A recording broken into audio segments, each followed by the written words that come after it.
Converted man here. YouTuber Mathema invited me to respond to his video that has a humongous name to it, A Defense of Classical Theology, Part 1, The New Atheism and the Cosmological Arguments. Well, I'm not going to respond to the entire video because a lot of it's just him complaining about new atheists. I don't care. It doesn't matter. It doesn't affect me. I didn't know about any of the big prominent atheists until way after I deconverted. So what they've done or what they've said had zero impact on my deconversion. A few of the complaints he makes, like there's one complaint that he seems to make that they make a straw man against the cosmological argument, that they're not going after like the real one or the best one. And I'll tentatively grant that that might be the case, but I've seen the lackluster cosmological argument out there, and I've heard it, and so whose fault is it that the best one's not circulating? I guess it would be the apologists and the Christians, not us. But, well, we haven't done our homework because we haven't looked at the best one. Well, they're all crap, but what's the best of the crap? Well, it's St. Thomas Aquinas's. That's the best one. So that's the entire video is basically hinging upon that particular argument. So that's the only one I need to cover. So premise 1, it's evident to experience that some things are in motion, actualization of a potential. Premise 2, nothing can be reduced from potentiality to actuality except by something in a state of actuality. Whatever's in motion must be put into motion by another. Premise 3, an essentially ordered series of movers in the here and now cannot regress infinitively. And conclusion, therefore there must be an unmoved mover, first prime mover. So it sounds a lot like Newton's law, right? Object at rest tends to stay at rest unless something else acts upon it. Object in motion stays in motion unless acted upon some other force. And so for some reason we can't have an infinite series of that, and so there has to be something that started all that out. It's a somewhat simplified form of this argument. But I do wonder if St. Thomas Aquinas knew about gravity. Well, I mean, come on, he knew about gravity, but did he really know about gravity? What I mean by that is if you take two baseballs and you put them in outer space with nothing else around, they would attract each other. They would collide together. They'd come together slowly and they'd accelerate and then they'd hit each other. And if you took a bowling ball and a baseball, the bowling ball would attract the baseball and the baseball would attract the bowling ball, but the baseball's pull would be less and they would affect each other and they'd come together. So in these scenarios, where's your first mover? Is it the mass that's creating the gravity? Is it the gravity? Is it the baseball? But no, the other baseball is affecting the baseball as well. Is it the bowling ball and the baseball? I mean, what's going on? Who's your unmoved mover now? Because you have motion being actuated by the fact that these things have mass. So that, I think, ruins the entire argument already. Is gravity ruins this argument. But I don't think that that's enough. I don't think that's just saying, well, gravity ruins the argument, because they'll say, well, but something had to make gravity. Yeah, the mass makes gravity. Well, but what made the mass? Well, it doesn't matter anymore, because you've already ruined the argument. The thing in motion is in motion because of gravity. Well, has gravity always existed? It could. Why not?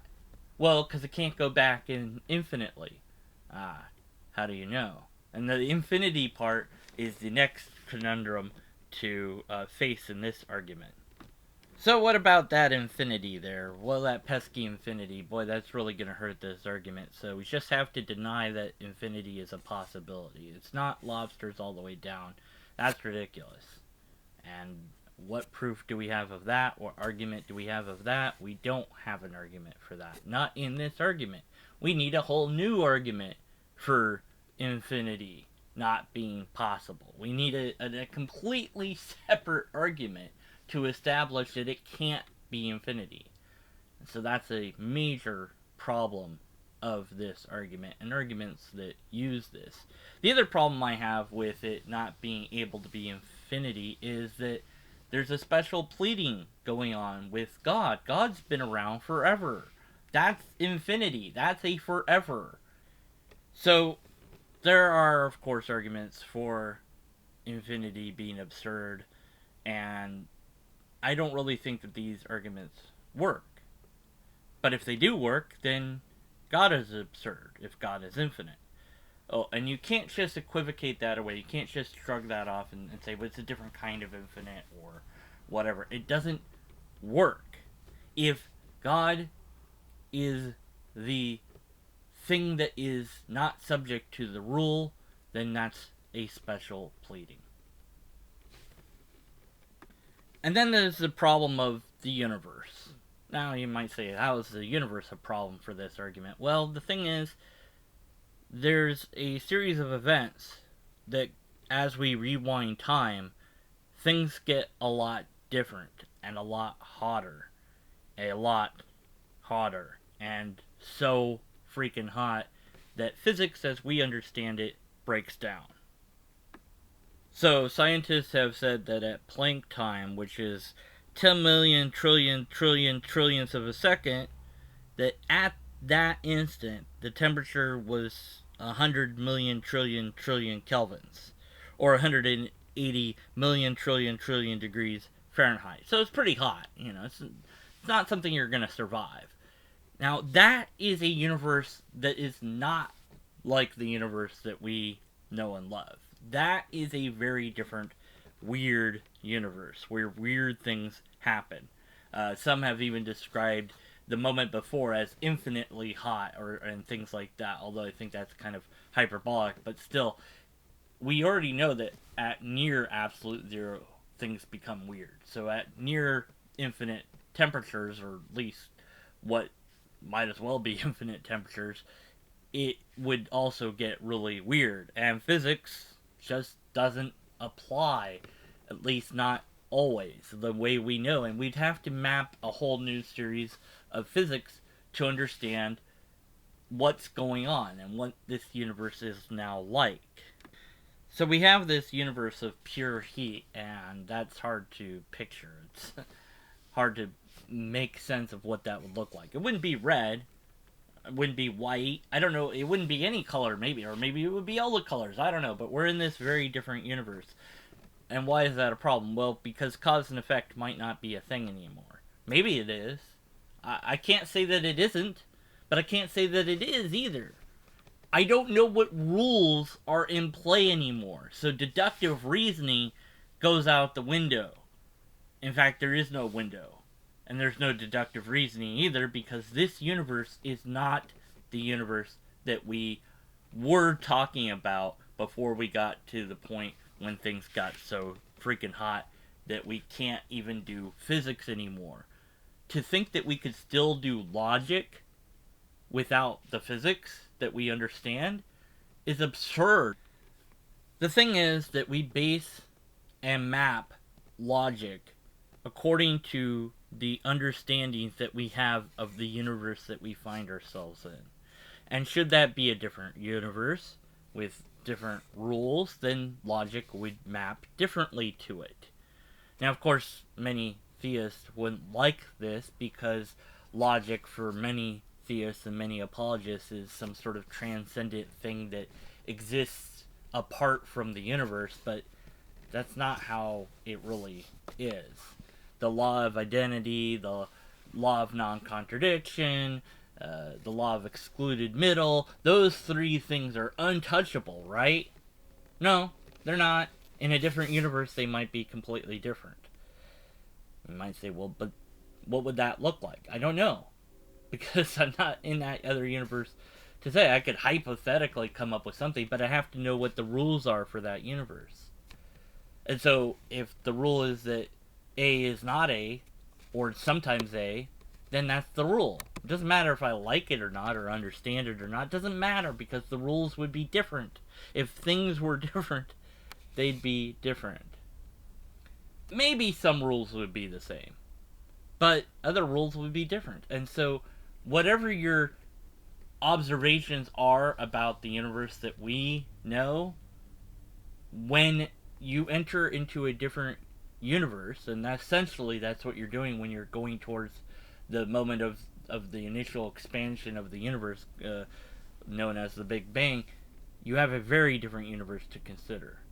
And to just assume and assert that cause and effect and that the laws of motion still work, you don't know that. You can't know that. Scientists don't know that. We don't know that. So I'd say that the first premise is somewhat phrased incorrectly in the first place, because even if it's evident to experience that some things are in motion and other things aren't, that's only as far as we have observed. So the first premise would have to be changed to say, as far as we have seen. Not just to make it a universal statement, it's like everything is going to work this way. We don't know that. Of course, then the second premise has to change as well, because gravity kind of messes with that. And also, it seems that the deductive reasoning being used in the entire argument has to change anyways, because the universe. So that's kind of a problem. So number 2 would be, well, another, as far as we have seen, except for the origin of the universe, and also, by the way, gravity might be a thing too. So we're going to have to ignore both of those for premise 2, even if we put premise 2 as a hypothetical now. We don't have any reason to say that this can't be an infinite series. We have no reason. We need a whole new argument for premise 3. The conclusion then doesn't follow. But let me go ahead and grant all of the premises anyways, even though none of them work, and the conclusion I'll grant as well. The first unmoved mover is another universe which is itself unmoved. That universe has different rules than this universe. That universe is one that's able to produce this sort of universe, and it's that universe that's responsible for producing this universe. And we didn't need a mind. We didn't need an intentionality to it. It's just that that universe's rules made it that our universe was inevitable and had to produce it, didn't have a choice in the matter, and that's just the brute fact way that that universe works. And that universe is the unmoved mover. Now what? That's another conclusion I can draw. And of course, another conclusion I could draw if you say, well, but it can't be a universe because, well, that ruins my whole argument, which is the point. Some other God then. Well, then you're not an atheist because you've admitted to God. Okay, but it's not your God, so then you're an atheist in regards to your God, and we're back to square one. But that's not the point. The point of the argument is not to argue for a particular God. Okay, then why bother? Just to argue for an idea of God, a sliver of God, a hope of God? It's not good enough. You need more than that. You need to be the most robust argument possible.